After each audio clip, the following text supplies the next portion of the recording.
Coming up on the Daily O, with the holidays right around the corner, travelers look forward to less delays. And an investigation into hazing at one Oklahoma university. We have the details on who was under fire. All this and more is coming up. The Daily O starts now.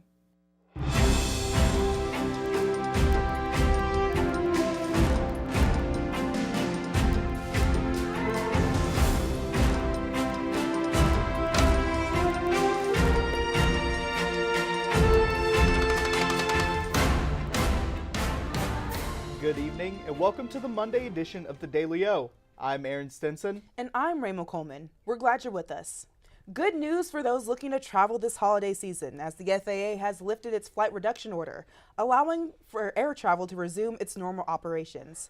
That order officially lifted this morning, ending the reductions that have caused mass cancellations and delays. The cuts originally started with a 4% reduction, designed to address staffing issues among the record-long government shutdown. The FAA noted that it was aware of reports of noncompliance by carriers during the emergency order and is now assessing enforcement operations. It's not clear what penalties will be for defying the orders. Those affected by delayed flights can't rest yet, as the Trump administration is formally scrapping a proposal that would have paid airline passengers cash for long airline-caused delays. The Department of Transportation filed the change today, withdrawing a Biden-era plan that would have required airlines to compensate travelers between $200 and $775 for extensive delays. The proposal was never enacted, but would have brought U.S. regulations more in line with European passenger rights. The DOT says the rule no longer fits the administration's priorities, arguing that overly burdensome regulations could raise ticket prices and even impact safety. Airlines fought the proposal, while consumer groups and hundreds of public comments supported it. A hazing investigation at the University of Oklahoma is now complete, and 2 fraternities have been found responsible for multiple violations. The case involves Phi Delta Theta and Kappa Sigma, both facing charges including illegal alcohol use, physical hating, and degrading behavior. The reports filed in late September triggered an OU Interfraternity Council investigation, which found that one incident left a Kappa Sigma pledge hospitalized with alcohol poisoning. Students on campus say the behavior is troubling, and they hope accountability follows. Phi Delta Theta faces 4 conduct charges. Kappa Sigma faces 6. State leaders are sounding the alarm over dangerous conditions at Oklahoma's only juvenile detention center for boys. Lawmakers say they've received repeated reports of staffing shortages, out-of-control behavior, and even incidents so serious employees called 911, fearing the kids were about to take over the facility. Police in Tecumseh responded to 3 emergency calls in September and October, but were blocked by the then director. Governor Kevin Stitt has now removed that director. Advocates warn these early reports could signal more serious problems inside the Central Oklahoma Juvenile Center, including possible abuse. Office of Juvenile Affairs leaders say the facility does meet staffing requirements, and they're conducting internal reviews to ensure the safety of both youth and employees. A shakeup at the Oklahoma Capitol after a new report raised serious questions about whether a major pay raise for the state's top elected officials is even legal. The controversial vote, which included more than $500,000 in pay increases, may have been invalid. That's because one of the deciding votes came from a board member who wasn't eligible to serve. The man, James Learight, was appointed by House Speaker Kyle Hilbert, but according to the reports, he's also a registered lobbyist, a role that state law bans from serving on the compensation board. Former Assistant Attorney General Tim Gilpin says that alone could undo the entire vote, including the move to double the state's superintendent's salary to $250,000. The board now plans to hold a special meeting to redo the vote. It was a windy day here in Stillwater, but it looks like that warmth is still sticking around. Let's check in with Tyler Tripodi in the Weather Center to check out our evening forecast. Tyler?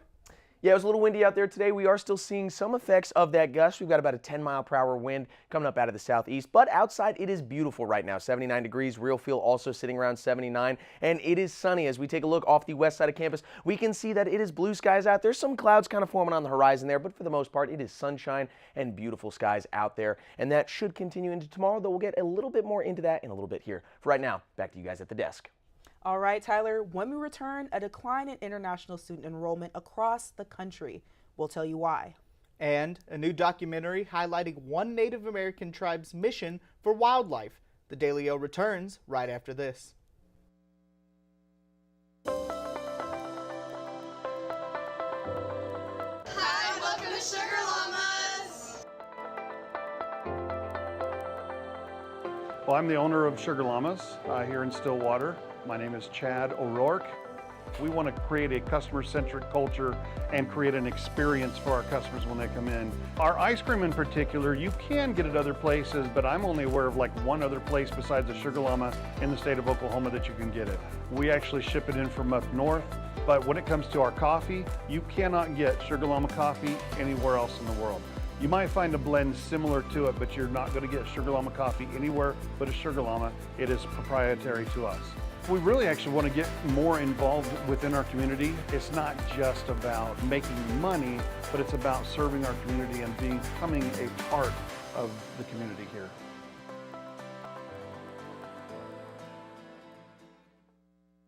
Ace in the Bowl salsa started many, many years ago. I was trying to find a recipe to take to a family gathering, and so I started messing around with different recipes, and I took a little bit from here and a little bit from there, and I came up with a salsa that is truly unique. Ace in the Bowl salsa is an olive oil-based salsa with tomatoes, green chilies, green onions, and black olives. There's no sugar added, it's gluten-free, low-calorie, low-carb, low-fat, low sodium. So it's a very, very, very good alternative to any snack you may want. As of right now, I'm just looking to be in Oklahoma and having a successful business within the state. If my grandkids could ever take it over when they're old enough, that would be my dream.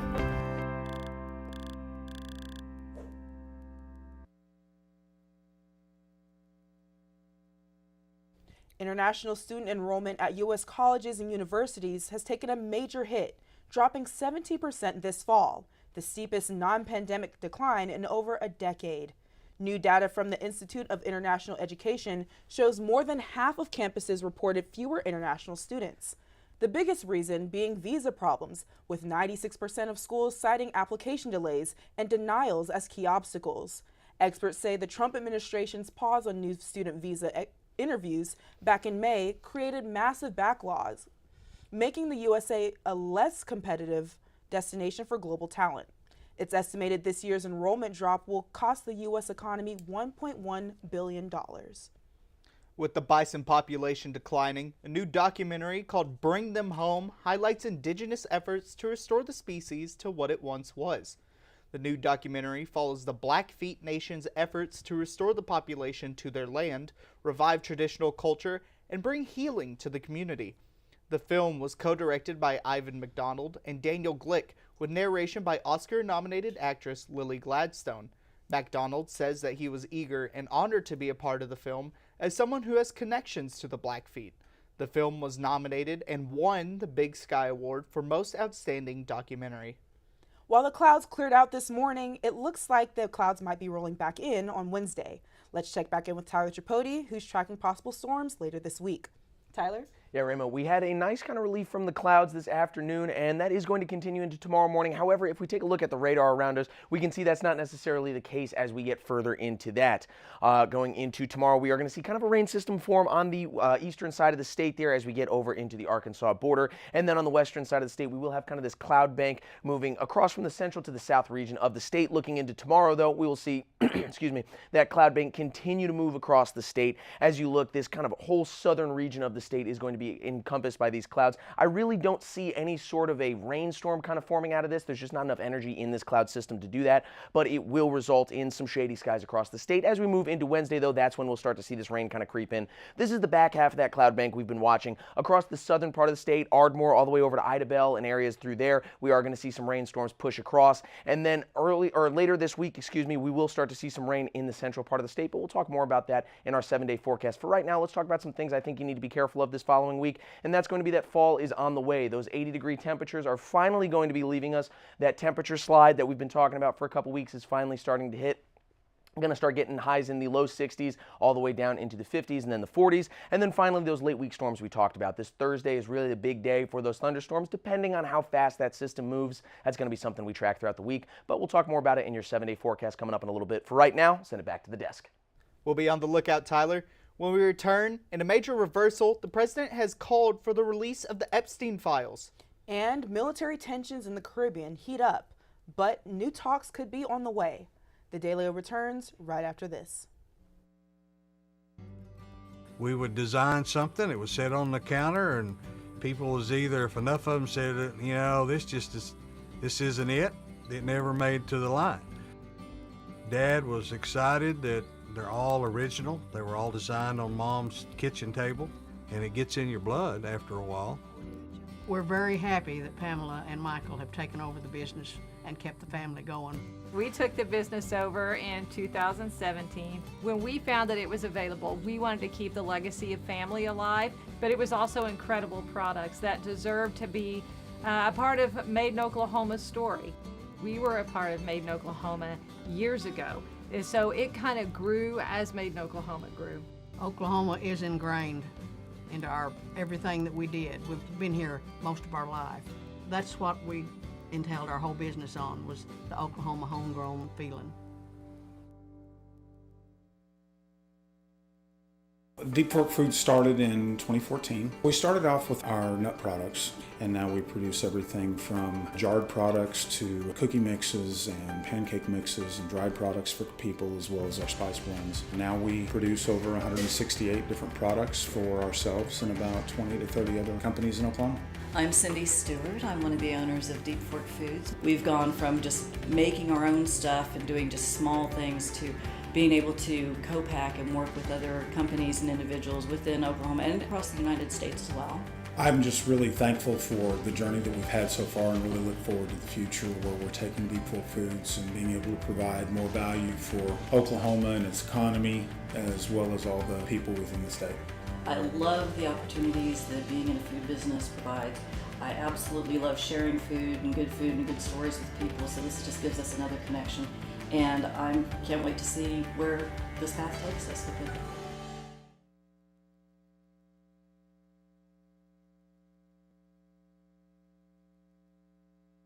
In Washington, a shocking turn of events as President Donald Trump calls on House Republicans to support the release of the Epstein files, changing course on an issue he has long opposed. Just last week, the president had called efforts to release the files a hoax, claiming Democrats were bringing them up to deflect blame surrounding the government shutdown. He now says they should be released, saying Republicans have nothing to hide. The move comes as a bipartisan discharge petition is forcing a House vote on the measure. The bill will still need Senate approval and Trump's signature to become law. Continuing with the demand to release the Epstein files, survivors are stepping into the spotlight. A new PSA from the anti-trafficking group World Without Exploitation features 11 survivors holding photos of their younger selves, some of them breaking down as they recall the age they were when they first met Epstein. The women saying it's time to bring the secrets out of the shadows. The video ends with a message, 5 administrations and we're still in the dark, followed by a call to contact Congress. Survivors plan to be in Washington Tuesday, joining lawmakers from both parties, pressing for full transparency. A new turn in U.S.-Venezuela tensions as President Donald Trump says he may hold talks with Nicolas Maduro even while the U.S. steps up military pressure. The comments came hours after Secretary of State Marco Rubio announced the U.S. will formally designate the Cartel de los Soles as a foreign terrorist organization on November 24th. The move puts the group in the same category as ISIS and Hamas. It also came as U.S. Southern Command confirmed a new strike on an alleged drug boat in the Eastern Pacific, the 21st such attack under the Trump administration. 3 people were killed in the attack. The U.S. has also deployed its most advanced aircraft carrier to the Caribbean. The United Nations Security Council has approved President Trump's Gaza peace plan, a major diplomatic win for the administration and a turning point in efforts to rebuild the devastated Gaza Strip after 2 years of war. The U.S.-backed resolution authorizes an international stabilization force to enter Gaza. It also establishes a board of peace to oversee the transition, though its final makeup is still unclear. The measure passed with 13 votes in favor and no vetoes. Russia and China abstained after several Arab and Muslim nations signed support. The plan outlines steps that could create conditions for eventual Palestinian self-determination, language Israel strongly criticized. The stabilization force will work to dismantle militant infrastructure, protect civilians, and support Palestinian police forces.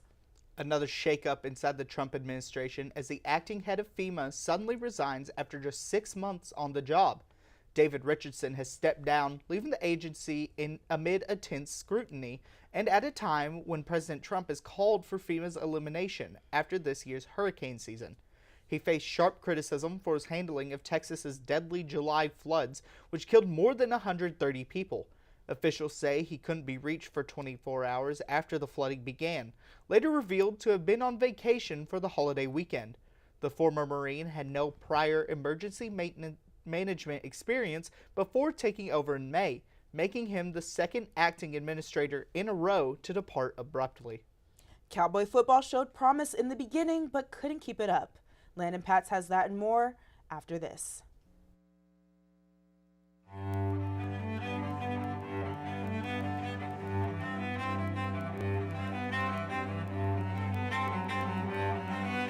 My name's Dennis Abernathy. Lived here since 1968, and I consider myself one of Stillwater's oldest original family jewelers. Here at Dennis the Jeweler, we're more about personal service. My father always told me that anybody can sell the jewelry, and what we're doing is completely different, learning to do the repair work. That is one thing that will keep your business alive, because anybody can sell it, but not anybody can fix it. To me, jewelry is very, very personal. Every piece of jewelry has its own story, and I get to hear hundreds of stories from my clients, which I love to hear. There's always a story with it. I mean, you buy a piece of jewelry for a show of appreciation, a sign of love. There are a lot of different aspects for jewelry when you purchase it. My wife lived east of here, about 35, 40 miles, something like that, over at Lamont. I was dating her from over at Alba when we were going to college. I knew about the well then. It was a great well. It was great water. I'd stop there, stick my head under it, wake up, drive on home, that kind of thing. And people talked about bottling this water. And so that's why I started thinking about doing that. And so in 2003, the property come up for sale. And so we started working on that, had the opportunity to buy it. The hopes are when folks drink our water is that they'll drink it for a few days and find out the difference. They'll start feeling better because there's been no chemical in our water. There's a list of good things that we have. We don't have any bad things in it. This company means a lot to me because I guess we started it from scratch. And to be able to have it where it's at today, I don't see this as the end at all. I see the future of Divine Water as being worldwide, which will bring outside dollars into the state. It means a lot to me because I started it, I guess, and our family started it.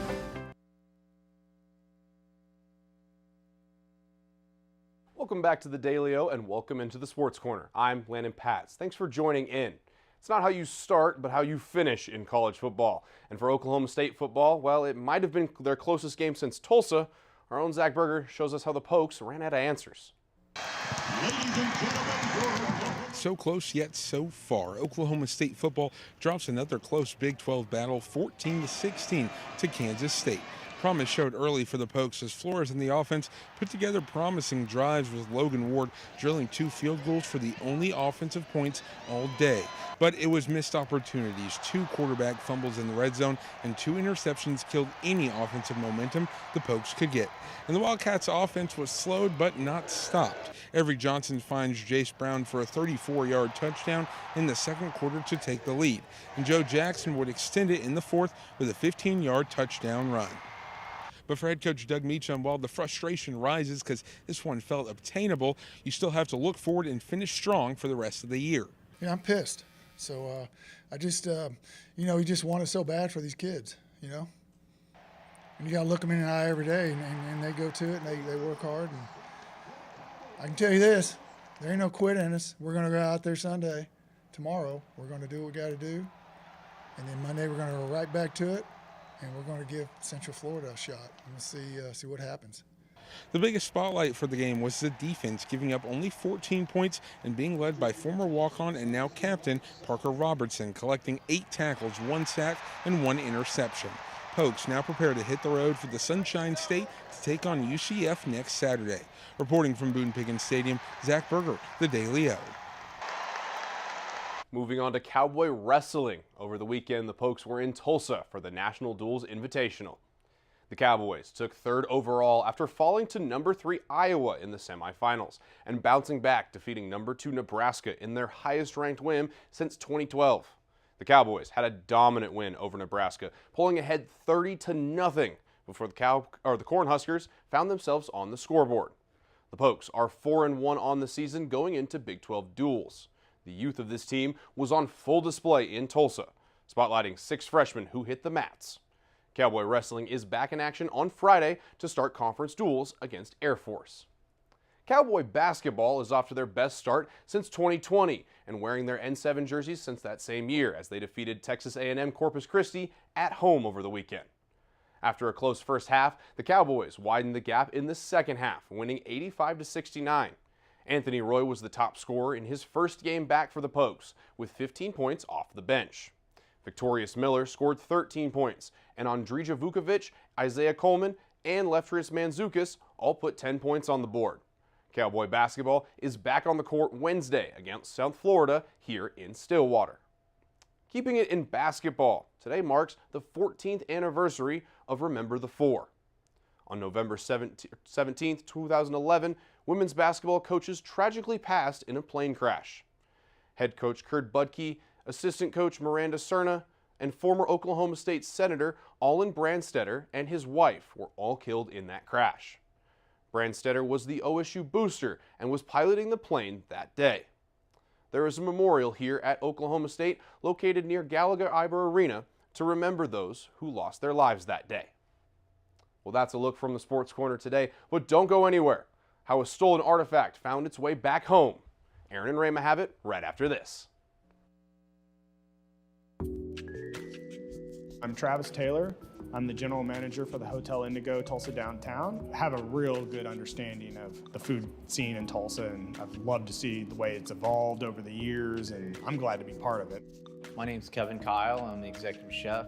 I started here, the idea was to do something local. Everything that we try to do has Oklahoma products. Tulsa is a big oil boom when we were the oil capital in the early 1900s. How Route 66 put Tulsa on the map. And the menu around that was, well, what would an oil worker take out in their lunchbox? That's how Prospect kind of came from. We never get crazy busy, so we can do a lot of different things with food. And we can do things like wine dinners and have local dinners. We have a private dining room that people can come.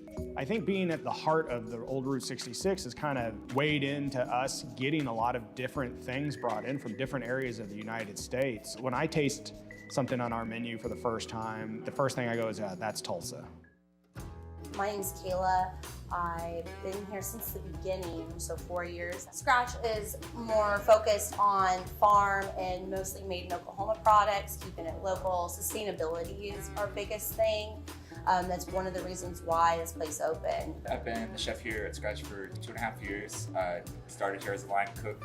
Our food and drinks are a bit separate entities almost inside the restaurant. So the food is now up to 85% of the products we bring in are raised or grown locally. It's all based off of things that I grew up eating in southern Oklahoma, things my grandparents ate. About fresh food, clean food, organic food, sustainability, that's all of our thing. From front of house to back of house, we're able to maintain both with freshness.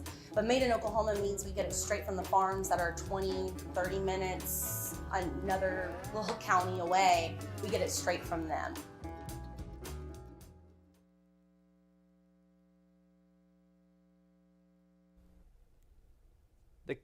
The countdown to fashion's biggest night has begun. Abby Wolfson has the details in your A-List update. Abby? Yeah, guys, the Met Gala theme has been officially released for the first Monday in May. The event is titled Costume Art in partnership with the Costume Institute and the Metropolitan Museum of Art. The exhibit featured will mainly focus on the indivisible connection between our bodies and the clothes that we wear, says curator Andrew Bolton. The dress code for the gala has not yet been released, but is expected to be as glamorous as always. That's all I have for your A-List update. Back to you at the desk. A long-lost treasure has been returned to a small Mexican community, more than 2 decades after it vanished in a nighttime heist. The 18th century painting of St. Francis of Assisi was stolen in 2001 from a church just outside Mexico City, along with 7 smaller works that still haven't been found. The break came when a Mexican auction house submitted its catalog for a routine stolen art check, where a 6-foot portrait matching a listing as missing for over 15 years. The piece was finally returned to the San Francisco de Asís Church in Teotihuacan. The church's priest says the return of the painting restores part of the community's history and its faith. Get ready to spread the word because today is National Butter Day. It's a day to celebrate a kitchen staple that's been around for thousands of years and still makes everything taste better. Butter dates back to ancient times when people discovered that shaking milk in animal skins created the rich spread we know today. Americans now eat more than 5 pounds of butter per person each year, with sales spiking around the holidays. Today is a perfect time to try something new, from herb-infused butters to homemade whipped spreads. So whether you're cooking, baking, or just savoring a pat of butter on warm bread, don't forget to share your creations online using the hashtag National Butter Day.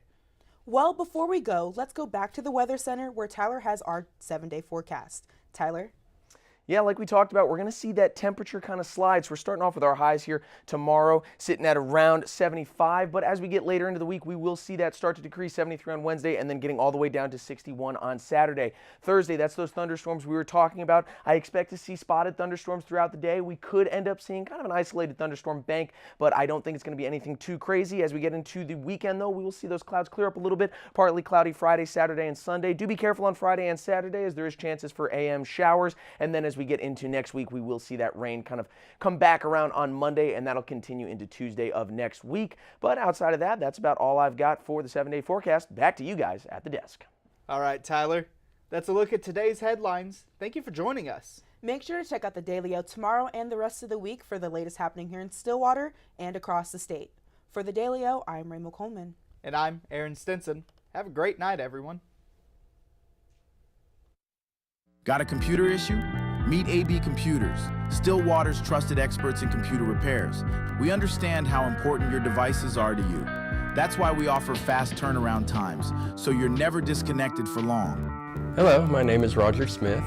I'm the owner of AB Computers here in Stillwater. I offer excellent services for repairs, upgrades, custom build of systems. I do Mac and PC repair. I've got best prices on pretty much everything you can look for. We service all types of computers, from PCs and gaming rigs to tablets and everything in between. Whatever your tech needs, AB Computers is your one-stop solution. Whether it's a locked screen, a sluggish system, or any other tech trouble, AB Computers has you covered. Visit us at 211 North Perkins Road, Suite number 10, right next to Walmart. Our new location offers easy access and plenty of parking, making it more convenient than ever to get the expert help you need. Thank you for coming to Stay and Play Pet Resort. This is where we can board your pet at any time for your convenience and make them feel at home. We have 5 different kennels for your pet. We have luxury suites that come with TV, camera, fireplace. The webcam is at your free. We have Kitty City where you can board your cat for multiple different prices. Stay and Play Pet Resort offers a free chauffeur service. If you go to Baker Animal Clinic, you can drop your pet off anywhere between 7:30 a.m. and no later than 8 a.m. Stay and Play Pet Resort offers a game day sports package. For $37, you can drop your dog off during the game day as early as 7:30 in the morning. Policy states you do not have to pick up your pet up until 1 hour after the game. At Stay and Play Pet Resort, we thrive to treat your best and give them the best at-home feeling. Pecans are staple to Oklahoma. In fact, many of our native pecans come from trees that are older than Oklahoma statehood. My father's the one that got us started into the pecan picking. I was probably 10 or 12 years old, and we started off with one little mechanical picker that you pulled behind a four-wheeler. Then we'd go home at night and we'd clean them on a TV tray. I guess watching my dad work hard when we were young, and people started trusting him and getting more and more groves, we just kept growing. Being a relatively new and fresh company, we get to sit in the same room with people who have been a part of the Oklahoma economy for decades. It's opened a lot of doors. It's gave us